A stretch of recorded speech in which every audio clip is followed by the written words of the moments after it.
હવે જો કોઈ મારા આદિવાસીઓને છંછેડ્યા છે તો એ પછી કોઈ નેતા હોય કે કોઈ સરકારી અધિકારી હોય એમને સૌથી પહેલા સામનો મારો કરવો પડશે।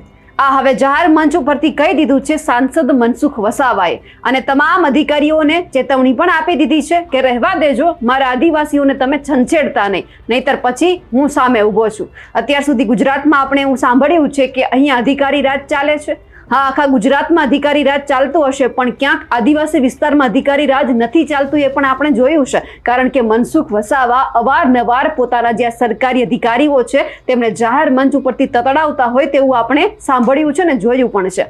नमस्कार, आप जोई रह्या छो निर्भय न्यूज अने हुं छुं आपनी साथे रिद्धि। सांसद मनसुख वसावाना काने एक वात पहोंची के एमना जे आदिवासी लोको छे एमने छंछेडवामां आवी रह्या छे।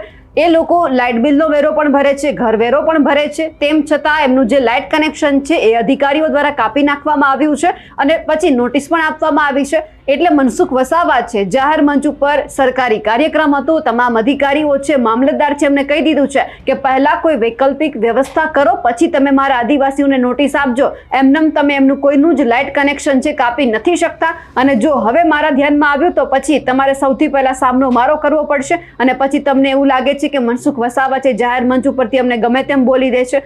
અને જે મનસુખ વસાવા જે સાંસદ છે એમણે જે મામલતદાર છે એમને પણ કહી દીધું છે કે તમે ખાલી સરકારી અધિકારી છો, તાલુકાના રાજા બનવાની કોશિશ ન કરતા। કારણ કે હવે જો મને ક્યાંક ધ્યાનમાં આવ્યું કે મારા લોકોને તમે ક્યાંક હેરાન કર્યા છે તો પછી સામે હું બેઠો છું, તમારે સૌથી પહેલા મારી સાથે વાતચીત કરવી પડશે। કારણ કે હવે હું મારા આદિવાસીઓને ક્યારેય નમતું જોખવાના તૈયાર નથી। હવે સૌથી પહેલા તો મનસુખ વસાવાએ જે જાહેર મંચ ઉપરથી જે અધિકારીઓને કહી દીધું છે તે સાંભળીએ। લાઇટ બિલ પણ ભરે છે, ઘરવેરો પણ ભરે છે, 15-20 વર્ષથી કોઈને કઈ દેખાયું ના ને હમણાં 10 દિવસ પહેલા નોટિસ આપવાનું ચાલુ કર્યું છે, એમનો વીજ કનેક્શન કાપી નાખ્યું છે। ભાઈ આ બહુ ગંભીર બાબત છે। પછી અધિકારીઓ એમ ના કે મનસુખ એમને તતડાવે છે। જે બી હોય તો અમારો સંપર્ક કરો ભાઈ મામલતદાર સાહેબ, આ બધું નહીં ચાલે। તમે મામલતદાર થઈ કે અહીંયા તાલુકાના રાજા નથી એટલું સમજી લેજો। કોઈ ગરીબ લોકોને રંજાડવાનો એક કોઈ સંજોગોમાં ના ચલવી લે, કોઈ કોઈ તો એના નિયમ પ્રમાણે ચાલે। નોટિસ આપો, વૈકલ્પિક વ્યવસ્થા કરો, વૈકલ્પિક વ્યવસ્થા કરવાની હોય કે ના કરવાની હોય। ડીડીઓ શ્રી શું કહ્યું મેં? કોઈ તોડવાનું નથી। મેડમ છે એને જરા કલેક્ટરનું પણ ધ્યાન દોરજો, લોકોને રંજાડવા માટે સરકાર થોડી છે। હવે કોઈ પણ કર્મચારી એની માનસિકતા સરકારનો રૂલ્સ નિયમ હોય તો ધ્યાન દોર, અમને કહો, તમે રસ્તો કાઢીશું। આ રીતના વીજ કનેક્શન 15-20 વર્ષથી લોકો રહે છે, આખા દુનિયામાં રહે છે સરકારી જમીનોમાં।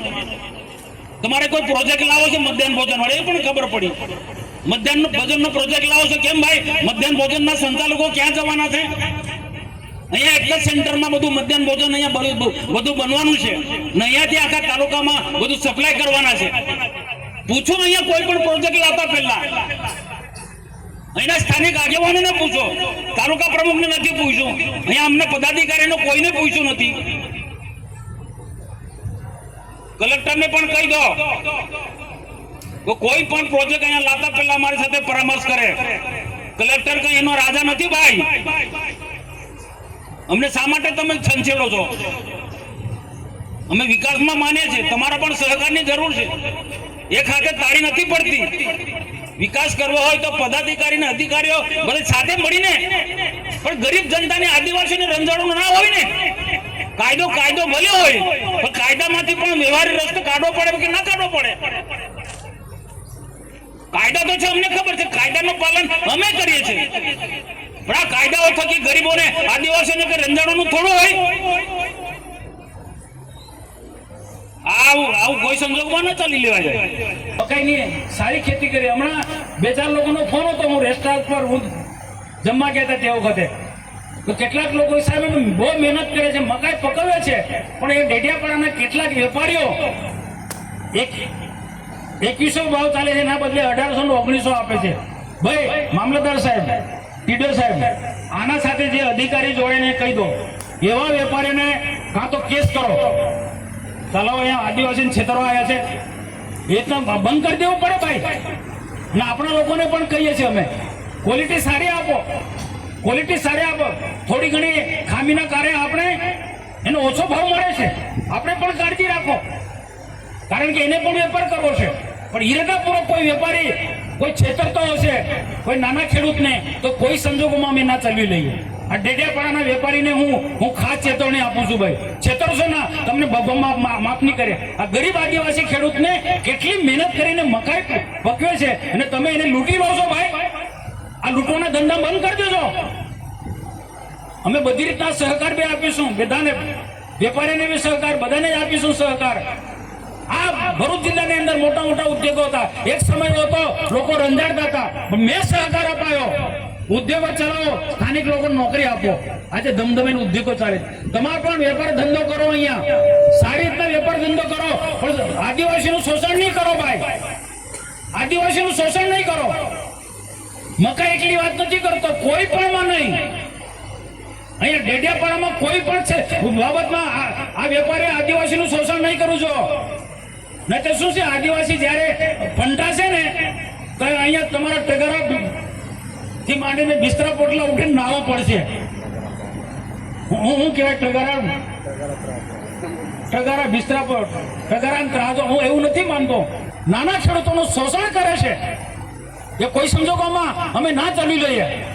ને શંકરભાઈ બધા આપણે બધાએ આપણે ટીમ પણ બનાવો સાહેબ. એ જે તંત્ર હોય એના માટે એને સાવધાન કરો, સાવધાન. અને 2 દિવસમાં મને રિપોર્ટ મળવો જોઈએ કે જે શોષણ થતું હતું એ અટકી ગયું છે.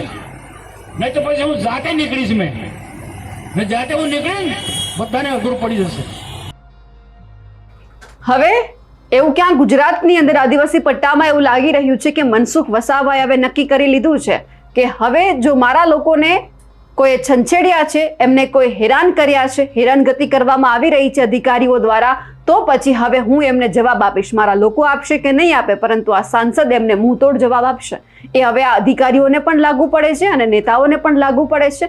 હવે જે નેતાઓને લાગુ પડે છે તે સારી રીતે સમજી ગયા છે કે મનસુખ વસાવા કહેવા શું માંગે છે. અમારા અહેવાલને લઈને આપનું શું માનવું છે કમેન્ટ કરીને ચોક્કસથી જણાવજો. સાથે જ અમારી નિર્ભય ન્યૂઝ ચેનલને લાઇક, શેર અને સબસ્ક્રાઇબ કરવાનું ભૂલશો નહીં. નમસ્કાર.